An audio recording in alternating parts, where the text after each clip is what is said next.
Go completed. Welcome in another episode of Going for Two. Last week, we got to see Coach Jesse Maddox, new head coach, general manager of Team Canada.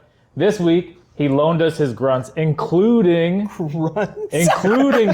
who for the first time in the show's history. Chad is a guest on the show tonight. He's not one of the hosts. Yeah. Hey, This is hosted this is by... a weird feeling for me right now. This is hosted by Kaylin and I. We got Coach McCartney here, Coach Conor, and then Coach Chad, honorary guest. This is like my version of the Tom Brady roast.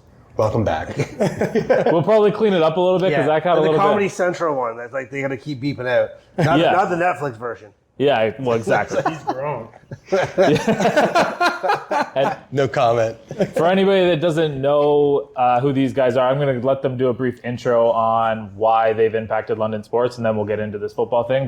So we'll start with you, McCartney. Talk to me about London sports. Maybe don't read your bio, but do what you got to do. Talk to you about London sports. So, to not get too much into my bio, but have it crossed with London sports. I've been around since 2009.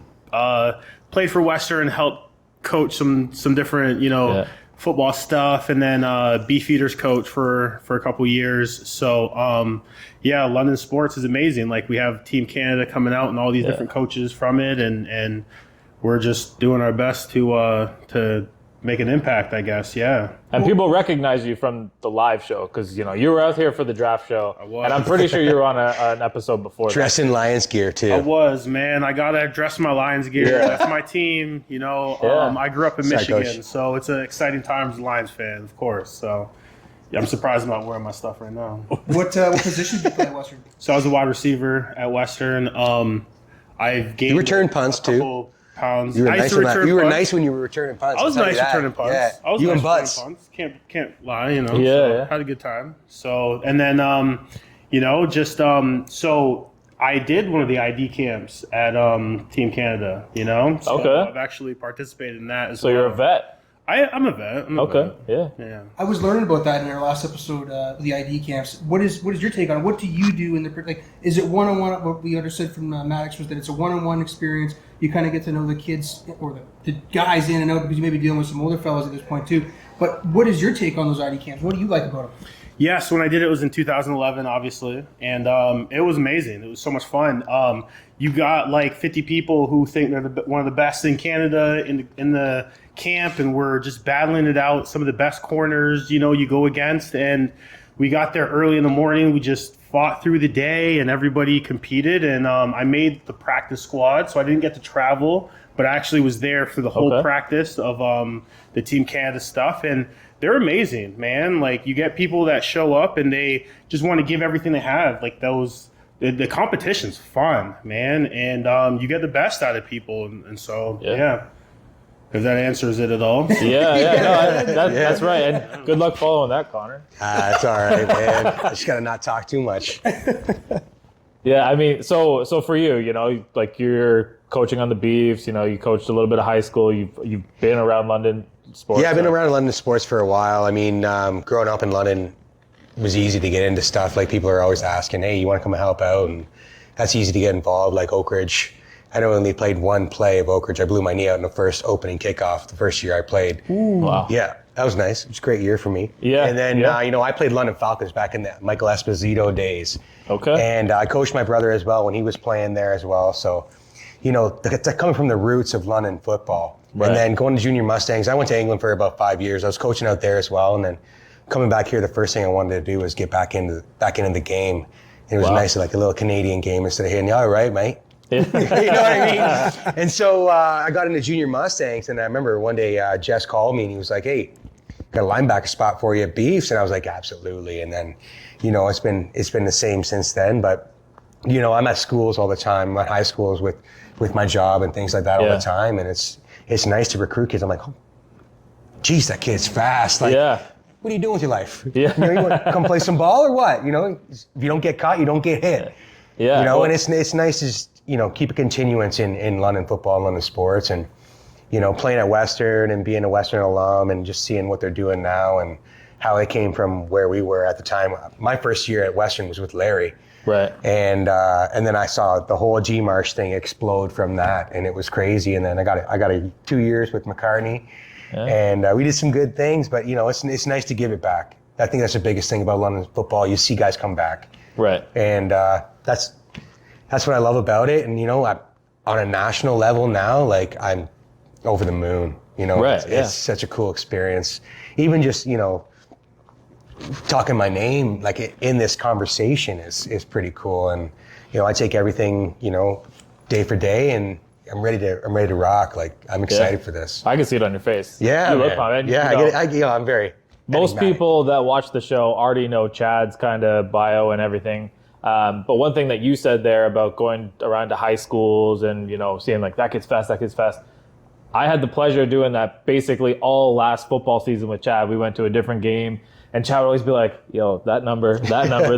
Yeah. And they'd be like, yeah, like that guy's gonna be good. That guy's gonna be good. I'm like, how do you see that already? Like they're warming up. The guy just stretched. He's doing jumping jacks. I see kids You're standing telling on me the he's gonna be corner good? when I'm driving down Highbury on the way to school. I'm like, I just want to pull over and be like, "Hey, I was literally at my daughter's grade 2 poetry reading, and this one kid stood up, and I was like, that guy's a guard. He wrote down his number. Yeah. Like instantly on the spot, I was like, Yeah. that guy's gonna get to high school, and he's being stopped the first day. Like, he's 7 years old. He was like shoulder, all his feet, one size straight down. I'm like, you're gonna be a guard. It's Legit. that simple. turn and pull, baby." That's got to be Turn like and pull. a really cool conversation and moment. Like I remember when I was in grade 9 trying out for football, I didn't had a clue what I was doing. I just knew that my dad wanted me to play and I wouldn't mind making the team, right? And it was the third day of tryouts. I still hadn't made the team, but I hadn't had a chance to really be on the field. And then the coach came up to me after the practice and he said, "Hey, you are fast. Like, what do? You want to play receiver?" Because I was trying to play linebacker. Silly me. Yeah, you should play receiver kind of thing. So that's a pretty cool conversation you must have with those kids that maybe have never thought about it and Then just he being woke told. up, Like, What's that? this guy's telling me he's fast. Yeah, exactly. Listen, that hit home for sure. It's like, oh, I still got something in there. But like, what is that like to approach a kid and say, like, have you ever thought of football? No, and open up their eyes like that? It's like just affirming them, right? It's like you know you're good, you're fast, but like, hey, do you know that you could really do with this thing? Like, and with the young kids nowadays, there's so many avenues they could take, and it's just like, hey, I don't think you recognize, how good you really could be if you just put your foot in the dirt and go. You got all your, I'm doing hockey, I'm doing baseball, I'm doing soccer, I'm doing this, I'm doing that, I'm doing track. That is lovely. Being a multi-sport athlete, I'm all about that life. But then it's like, you've thought about football, because all of those things come together in the football field. Yeah. And they don't realize that. And they don't have any clue about it. Madden, okay, all day long. But until you can apply it in a football field and actually run away from somebody, it's like, okay. That first time you spin somebody out feels pretty damn Exactly. good, eh? Hit that circle button. Hit that circle button. Absolutely. Yeah. Absolutely. And I think like what you guys are doing now, and everyone's kind of around different schools and different things. I don't remember that existing when we were younger. There wasn't anybody saying like, stick with this or do that or like what's the next step or what. There was no plan. There was like bits and pieces around. Yeah. But like nothing like what's going on right now. I think like that's encouraging for people to get out there and like know that there's somebody that can boost you to the next level. There's somebody with a connection that can actually connect you to somebody to the next level if that's what you want I to do. think the craziest part about it is, and like, I'll use me as an example. Like you said, you witnessed it, and now you're out there going to games and seeing them. It's really crazy because I know when I played, that wasn't happening. No. Like, if you went and played for junior football, it's because there was no other option for you. And, like, you still wanted to play football. But, like, now, like, teams are recruiting nationally and internationally for this level of football because it has grown so much in Canada, which is kind of what's making what we're doing really cool because we saw it, like, from the grassroots starting up, and now there's international football. I think as far as under 16, they're doing international tournaments now. Mm-hmm. Yeah. So it's a really cool thing. And, like, it's like we're going to high schools, and like you said, you said that kid looks athletic, and you do that. Well, you're giving them avenues. Like there's kids that didn't know they could go to the next level. They didn't have the academics, Right. but now there's so many avenues for them to do that. And options like in Ontario, there's 6 teams within 5.5 hours of each other. For sure. So if like you might not play in London, but like Hamilton's only 45 to an hour away. Windsor's not that far. You can go do these things. It's a lot cheaper than hockey, too. It's a lot cheaper than I'll tell you that. To kind of add to that point, I think it's our generation. I grew up in America, so I played football in football country, where everybody's father and uncle could teach you football. Right. They could teach you some small fundamentals. So then here in Canada, that's hockey. Everybody's father, uncle can teach you a little bit about hockey. So as we're getting better at football, man, you're seeing the Chase and Sydney Browns go to the league. Right. You're seeing the Giovanni Manu 4th round pick from UBC. Like that's fantastic. That's amazing. That's because we have so much better coaching, and there's, you know, now we're volunteering. You know, we played and now we're volunteering. We're coaching these kids. And so, yeah, it's a natural progression, and it's so much fun to watch, man. Like, Canada's kind of on the map now. Right. You know, you see it all the time. So, And also, Adam, like I've said it before in a couple of shows where you guys are in it and may not know how far things have come because you're just involved in it all the time. Yeah. A big eye opener for me was going back to our high school and walking through the halls and seeing the weight rooms there. Like Westminster having a weight room that wasn't the size of what we're sitting in here right now just goes to show how far the football programs have come in almost every high school in the city right now and surrounding areas, right? And you want to compete, like, this is what you got to do. You got to do it. Mm-hmm. You know, we had I think at Oak Ridge we had 2 or 3 45-pound plates. Like, what am I going to do with 3 45-pound You're putting your friend on your back and you know what I mean? What do you weigh over there, Shane? Hop on the bar with you. You know, and it's real. Like, that's right. You look at Mother Teresa's program. You look at South's program, and you know, when you have that program, that breeds success. Right. And I think teams are starting to pick it up. It's like, okay, we might have to put a little more into this because all of a sudden this football athlete's becoming a track athlete. He's becoming, you know, our hockey star. He's becoming all these things. And it just brings great publicity to the school. Right. When you got a London kid doing things on a provincial or a national level, that brings so much more back into the program, right? Right. So I think that's the biggest thing about it. You put it in, you get it out, right? Well, speaking of that, for both of you, biggest question in the last couple all of years. Three of them. Oh, yeah, all Chad's three. over Sorry, there, too. I keep forgetting that you're a guest on the show. It's new to us. It's new to us. Yeah, you too. What area have you grown the most in the last year in coaching, recruiting? What have you seen you how to do?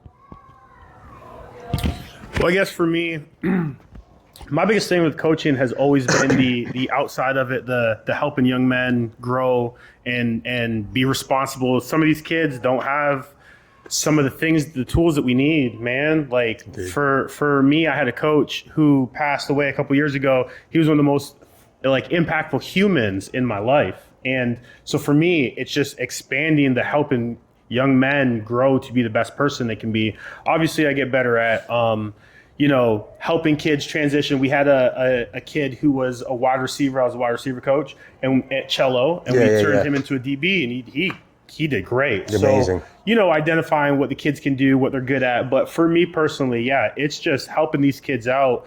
Seeing that some of the kids I've coached have gone on to different universities, that's amazing. It's big, man. Because of you, right? Like, they may not have that chance, right? I try. I don't want to say it's 100% me, but I do everything I can to try and help. Yeah, and it's amazing to know that they got an opportunity to have a better life. It trickles down. So that for me is what it is. Yeah. Also, it's the hard work, right? Like, they do the hard work, and you just pull out of them what they think they don't have inside of them. Mm-hmm. And if you can push them to the right level, then absolutely, that's your life is gonna change, because hard work and perseverance trumps everything. 100%. I think football is a safe space for a lot of these kids. A lot of those kids that aren't right in the university program right away, they need football more than football needs them. And as a coach, you got to recognize that. And I think the biggest thing for me progressing this year, is creating connections to help these kids find their way. Right. Because we all, Chad's different way, McCartney's had a different route, you've had a different route, we've all had different routes. And you got to have those avenues to provide for these kids. And I think that's the biggest thing, Hey, you know what? Maybe not OUA right away, but we could definitely get you playing ball somewhere next level, because that's what you can do.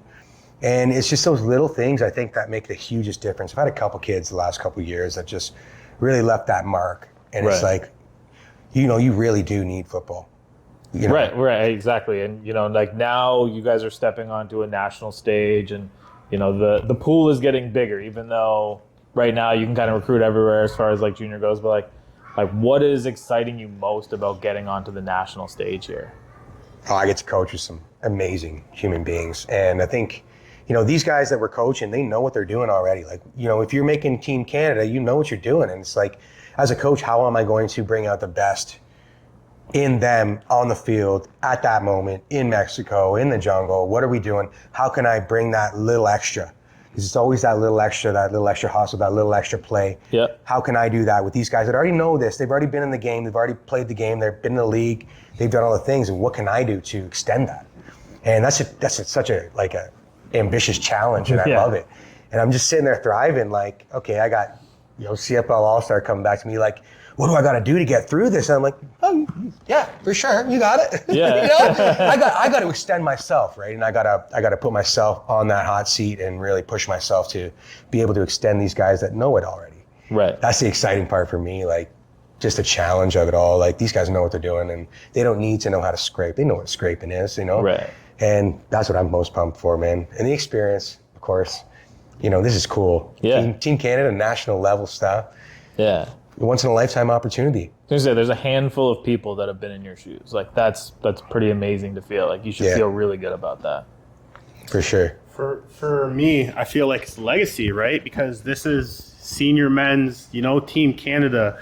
However we do, this will trickle down to our country, and this will help, expand. And let's say we place and do well, and we're trying to get as much Canadian attention to help these kids that bust their butt all year get into these big D1 schools in America because they saw, hey, you guys got, whatever medal at this, senior men's national. We know Canadian athletes are here to stay. So that part's huge for me, the legacy, the expansion of us being, football players, because football is kind of an American sport. It's international now, but we just want to make sure that, we're at the table all the time, because Canada's got a lot of great football players. Yeah.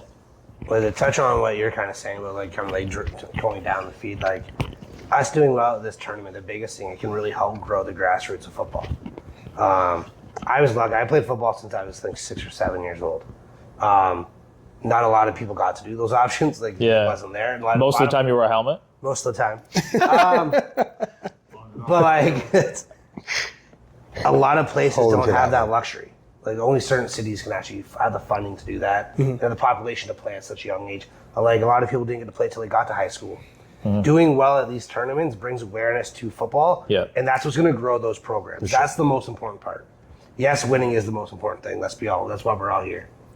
As you said, the guys that we're bringing, they already know how to play football.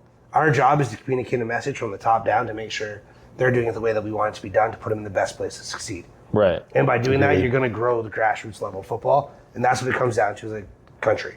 Everybody knows hockey's Canada's sport. Unfortunately, I don't think it's going to be that way much longer.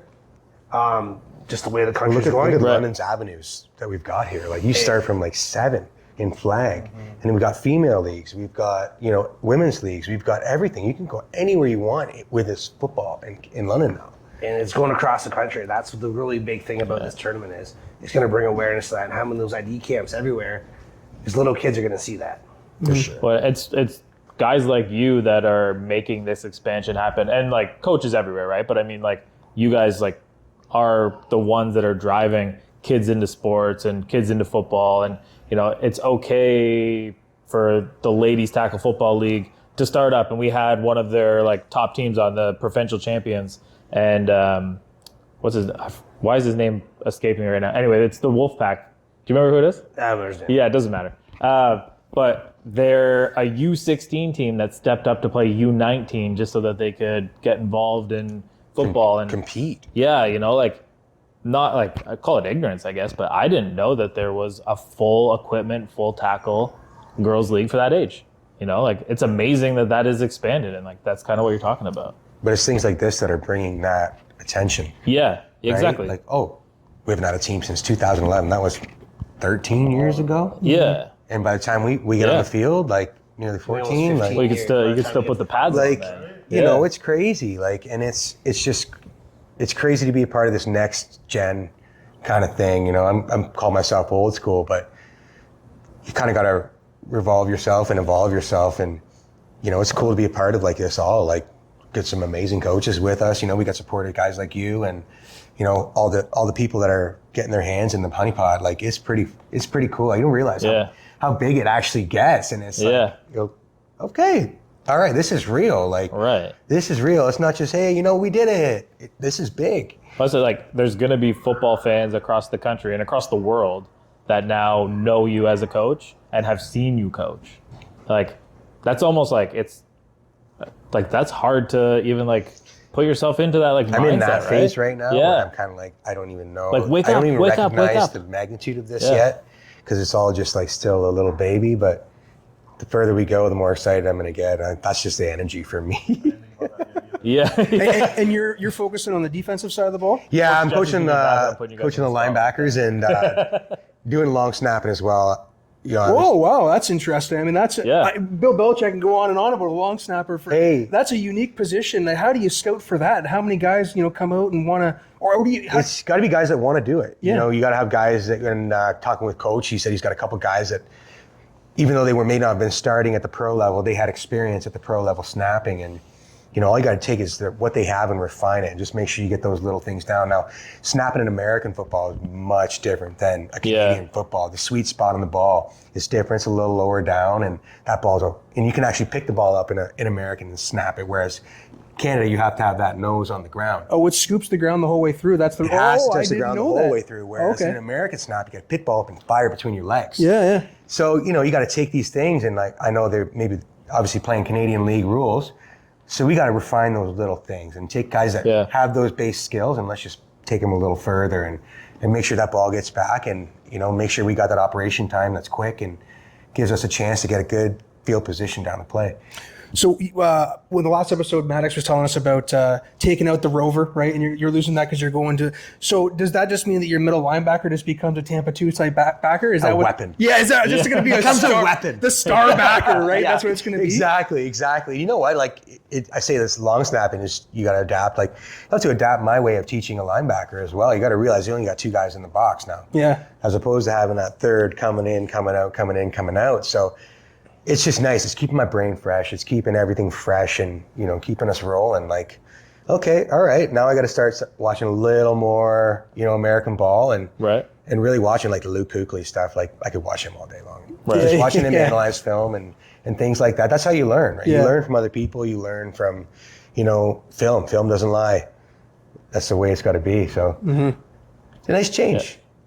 Yeah. Okay. And so are we talking roles? Like, does everybody know where their role is? Are we allowed to talk about that? Yeah. We got the okay. We're allowed to talk about it. Yeah. Coach.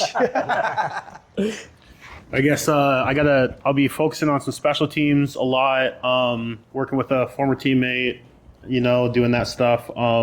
Special teams obviously big, 1/3 of the whole show. American size field, understanding who could we pick off of what teams to be able to put them there. And then a little bit of wide receiver, I think.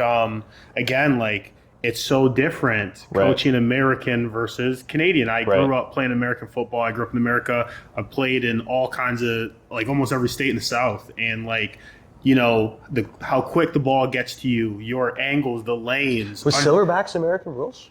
That one was, that was. Was it American rules of Silverbacks? Yeah. But on a Canadian field? Yeah. Right. But I played in remember. Louisiana, I played in Texas, Georgia, I played in, like, all over the South. And so, Right? sorry? Hook 'em, right? Hook 'em, yeah.